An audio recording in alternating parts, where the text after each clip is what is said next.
Hello guys, আমি আপনাদের আজকে একটা ভালো জিনিস দেখাতে যাচ্ছি।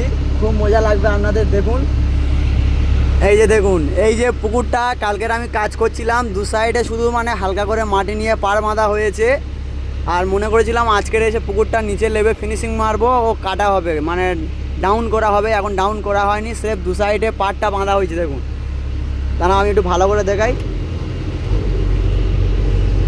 এই দেখুন, শুধু দু সাইডে দেখুন, এদিকে শুধু এই পাড়টা বাঁধা হয়েছে আর এদিকে এই পাড়টা বাঁধা হয়েছে এ পর্যন্ত। ঠিক আছে, আজকে ফিনিশিংটা মারা হতো নিচে নেবে, কিন্তু আজকে সকালে এসে দেখছি মানে পুকুর কাটার আগে পুকুরে জল ভরে গিয়েছে। ঠিক আছে, পুকুর কাটার আগে পুকুর হয়ে গিয়েছে। দেখুন, পুকুরটা ফিনিশ করার আগে পুকুরে কতটা জল দেখুন। এই পুকুরে তাহলে কি আর কাটা কি দরকার তোমরা বলুন?